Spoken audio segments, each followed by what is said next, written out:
Hey, welcome back. So I just did my therapy, and it was good. It was good, and it was kind of interesting. We talked about. I met this guy for lunch, and I did a Bible study thing, and I did the board game thing. So I had a lot to talk about. We ended on the dating app stuff, and I told her about Hinge. And I was not expecting her to say what she said. I'm not. It's not bad, but like it was interesting. I was talking to her about this person I matched with, and I was kind of hesitant to do that in the first place because I'm like, well, I don't get dating advice from the therapist. That's weird. But I did it anyway because I didn't have anything else to talk about. And I showed her. I don't know if I mentioned what I said when I showed her my conversation, like the last 3 messages, and she didn't like them. So what happened was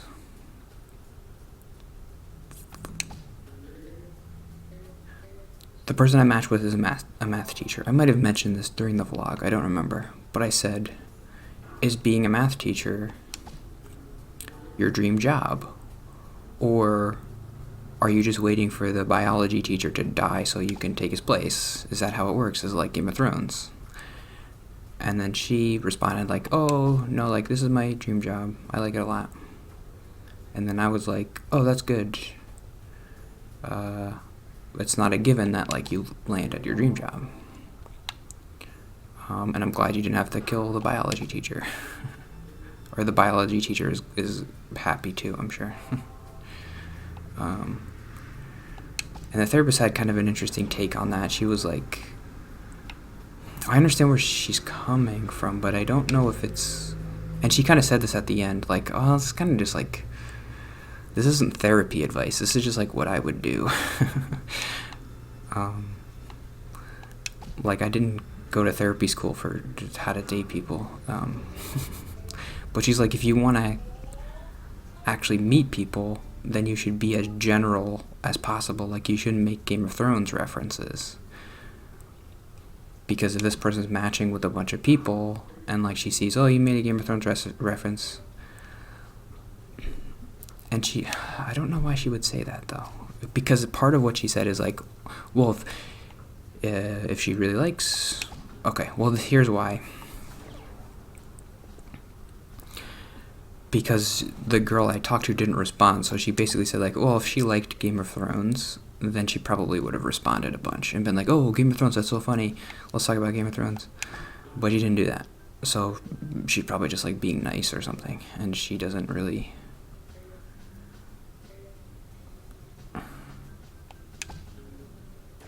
like me because I made a Game of Thrones reference.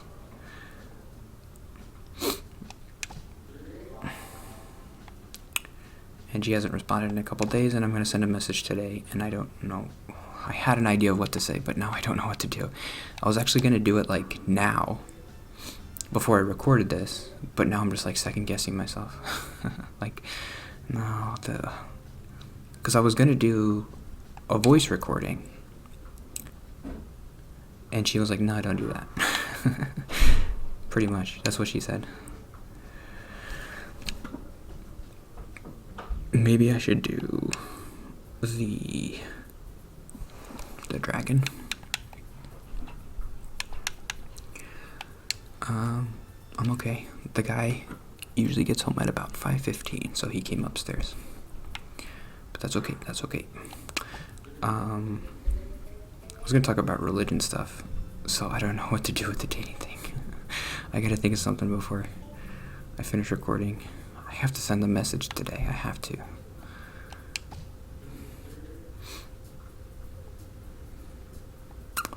I don't know.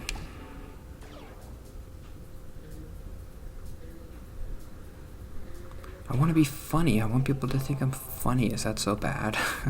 I want to make jokes and be like, oh, this guy's a jokey joke guy.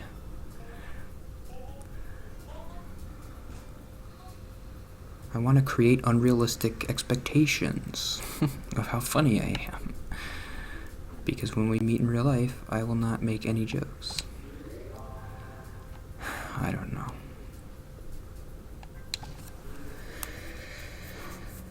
I was going to talk about Jesus or some stupid thing. Who cares about Jesus?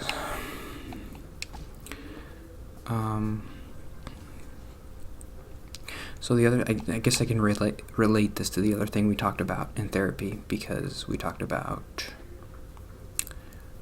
I had some positive experiences at the Bible study and with this guy today that I met for lunch.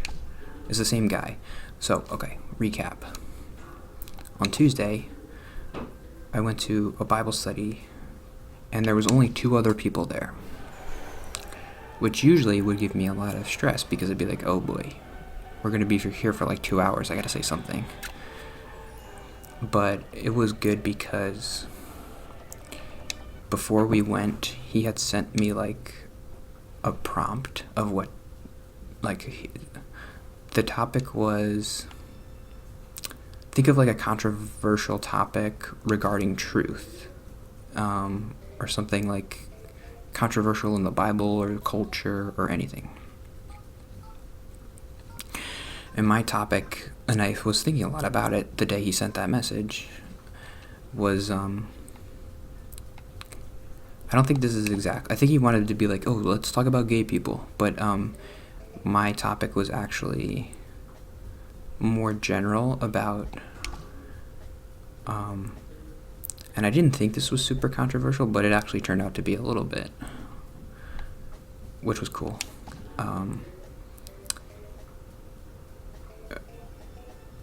Regarding truth, and I mentioned how my old pastor used to get upset, like at the pulpit, he used to get like a little fiery about, the culture will tell you that everyone has their own truth. Like, what's true for you is true for you, and what's true for me is true for me. But the Bible says that there's only one truth. And so what I said is, like, I can get like behind both of those ideas. So I'm kind of like in the middle ground of like, there is one truth, right? There is one higher truth for what the right thing to do is. I think most people could probably get behind that, right? Like, but my thing is like nobody knows it. Nobody, like, we can, so what I said is like trying to hedge a little bit, and I do kind of believe this as a Christian, like, well, reading the Bible helps reveal some of those truths, and praying and talking about with like smart people like what you think, and always trying to learn. But I don't like when people act like they know the truth. That's something that really grinds my gears. And they push back a little bit on that, which surprised me. They're like, well, the Bible is the truth, so... and I actually brought up, like, my favorite example, and I didn't explain it super well, but Copernicus. So, like, in 500 years ago or whatever, Copernicus came up with his heliocentric model, and the church put him in jail because they're like, it's not what the Bible says, and the Bible's the truth. So you're contradicting the truth, we gotta put you in jail.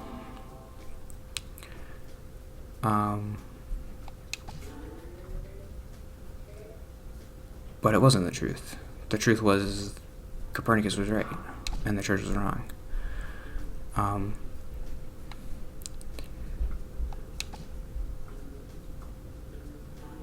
So what was the point of that? Monkey. I gotta kill this monkey. So I was able to actually say that, and that's the first time, like, I've ever actually said that example to people, because I've thought about that a lot.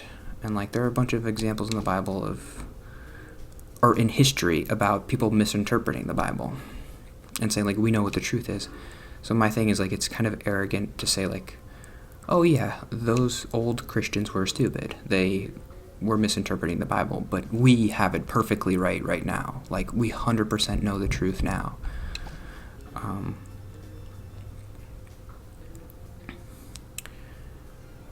And I was like, I feel like it's a little bit, like, those people need to be a little bit more humble, or they need... I think I did say, like, that's a little arrogant to think that way. And I actually got those words out, which... and that felt good. Like, even though they did push back on it a little bit, they did... So what we talked about is, when I talk, I need people to respond. And maybe that's everybody. But if I say something, and nobody, like, responds to it, or is like, oh, that's an interesting point, let's talk about that, then I'll just shut down for the rest of the day. Because that's what happened at the board game thing on Monday. I remember, I couldn't remember exactly what I said, but I kind of, like, made a joke, and I was playing this game with 3 other people, and nobody responded, and one guy, like, looked up at me, and he didn't say anything, and then he just kind of looked down, and so I'm like, okay, that's done. I'm not putting myself out there anymore for this.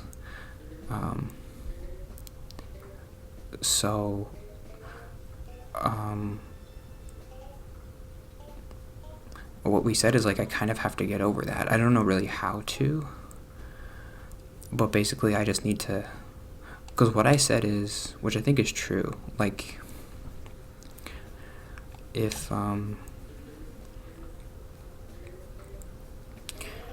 that happens to me, I can usually, like, the next day, I'll be okay. Like, oh, whatever, it's just a stupid board game thing. But in the moment, I feel those emotions, and I don't know how to stop and just be like, oh, whatever, like, immediately. I don't feel like I want to talk anymore. You didn't respond to me. I don't feel like I want to say anything now. But she's like, you need to keep trying. In those moments, you gotta get up on the horse again, or whatever. And it's not easy. I don't know how I'm gonna do that. But that's kind of it for today, if I can... Come on. Ooh, I might be okay if I can get this in the hole. I'm okay, I got it. Okay, that's it for today.